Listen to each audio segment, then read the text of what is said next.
ερευνητές εντόπισαν τα ναυάγια 2 στρατιωτικών οχημάτων που είχαν χαθεί εδώ και δεκαετίες, στον πυθμένα της θάλασσας, λίγα μίλια ανοιχτά του Σαν Ντιέγκο. Ένα αμερικανικό υποβρύχιο που βυθίστηκε κατά τη διάρκεια εκπαιδευτικού ατυχήματος το 1917 και ένα εκπαιδευτικό αεροσκάφος του πολεμικού ναυτικού των Ηνωμένων Πολιτειών που συνετρίβει στην ίδια περιοχή το 1950.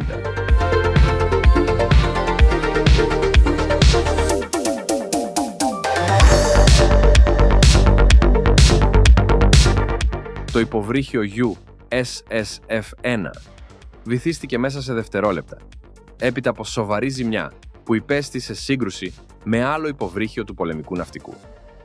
19 μέλη του πληρώματος πνίγηκαν στο ατύχημα, ενώ 3 διασώθηκαν από το άλλο υποβρύχιο. Το ναυάγιο του USSF-1 εντοπίστηκε τυχαία τη δεκαετία του 70, αλλά η αποστολή στην περιοχή νωρίτερα φέτος από ερευνητές του Οκεανογραφικού Ινστιτούτου Woods Hole και του Πολεμικού Ναυτικού των Ηνωμένων Πολιτειών ήταν η πρώτη φορά που κατέγραψε μια υψηλής ανάλυσης απεικόνηση μετά τη βύθισή του.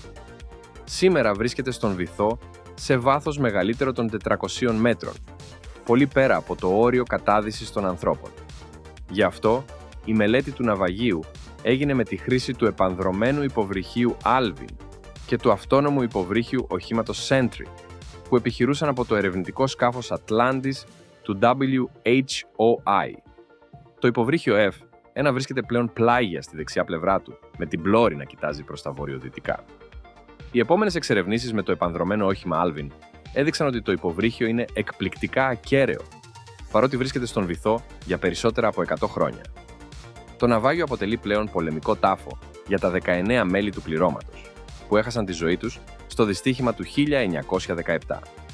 Το WHOI και το πολεμικό ναυτικό συμφώνησαν να μην έρθουν σε επαφή με το ναυάγιο, προκειμένου να διατηρηθεί η κατάστασή του και να τιμηθεί η κληρονομιά του.